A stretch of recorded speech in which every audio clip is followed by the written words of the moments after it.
Bonjour à tous, bonjour à toutes, je suis Louise Lespard de La Clé des Champs, le podcast qui donne la parole aux agriculteurs. J'espère que vous allez tous bien. De mon côté, je suis en train de découvrir les joies de la maternité avec l'arrivée toute récente d'une petite Maëlle. Mais grâce à la super team qui m'entoure, on ne vous laisse pas tomber pour autant. C'est Lisa qui va reprendre le micro pour vous proposer une série qu'on a nommée Le jeu des 7 différences. Au programme, 7 épisodes durant lesquels Lisa est partie à votre rencontre pour tester vos connaissances agricoles et vous en apprendre plus sur le sujet. Allez, je vous laisse en compagnie de Lisa. Bonne écoute et à très vite.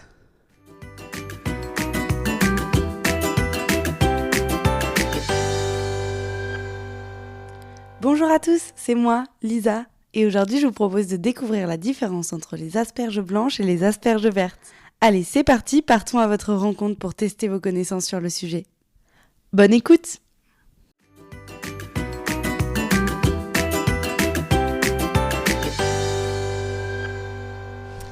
Du coup, selon toi, quelle est la différence entre les asperges blanches et les asperges vertes? Moi, je pense que c'est la façon de production, les produits, la terre, le terreau, ou suivant les régions de la France aussi. Ouais, la variété ou peut-être la façon dont elle est cultivée, la saison à laquelle on la plante. La couleur déjà, après j'imagine le goût, peut-être la façon de la cultiver, les saisons où elle pousse. Je sais pas, la quantité de lumière qu'elle reçoit. Bien joué à vous, puisque pour ce premier épisode, l'une d'entre vous a trouvé la bonne réponse. C'est bien l'exposition au soleil et donc la quantité de lumière reçue par l'asperge qui va faire varier sa couleur. Pour une asperge de la même espèce, elle peut varier du blanc au vert en passant par le violet. Prenons l'exemple des asperges vertes. Elles ont entièrement poussé hors de la terre et ont ainsi été en contact direct avec la lumière pendant plusieurs jours. Sa concentration de pigments augmente et elle effectue la synthèse chlorophyllienne. Cela leur donne une peau plus tendre et nous permet de ne pas avoir à les éplucher pour les manger. Les asperges blanches, elles, ont grandi sous terre. Elles sont cultivées en butte, ce qui oblige la plante à s'allonger pour aller chercher la lumière, d'où leur plus grande taille. On les ramasse juste avant qu'elles émergent du sol. Comme elles n'ont pas eu le temps de voir la lumière du jour, elles sont encore toutes blanches, un peu comme si elles n'avaient pas bronzé. Elles sont principalement cultivées en Alsace, en Camargue et dans le sable des Landes. Ces dernières viennent d'ailleurs d'obtenir leur label rouge.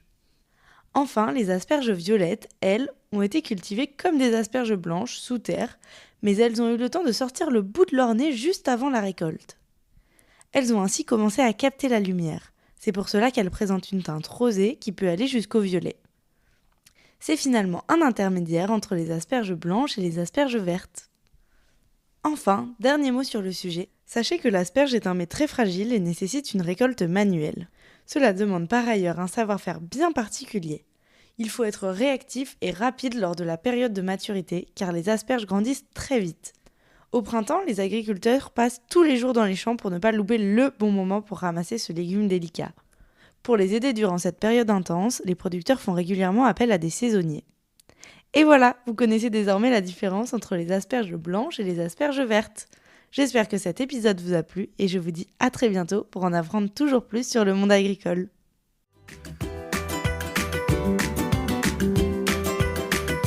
Et voilà, c'en est fini pour aujourd'hui. Vous souhaitez aller plus loin dans la découverte de l'agriculture ? Si vous êtes dans une entreprise qui travaille au contact du monde agricole, sachez que La Clé des Champs propose des formations à cet effet. L'objectif ? Mieux connaître les réalités du métier d'agriculteur pour vous permettre de mieux performer dans votre job. Après avoir suivi un module e-learning où des experts reconnus vous expliquent les enjeux auxquels est confronté le monde agricole, vous partez passer une journée en immersion à la ferme avec vos collègues et maximum par groupe de 5 pour un véritable vie-ma-vie d'agriculteur. L'occasion de passer de la théorie à la pratique et de profiter d'un temps d'échange privilégié avec l'agriculteur qui vous reçoit. Plus d'informations et inscriptions sur www.laclédeschamps-podcast.fr. Et avant de partir, dernière chose, si le podcast vous plaît, n'hésitez pas à lui mettre une note 5 étoiles ou à en parler autour de vous. Ça m'aide énormément à faire connaître le podcast. Merci beaucoup et je vous dis à très très vite.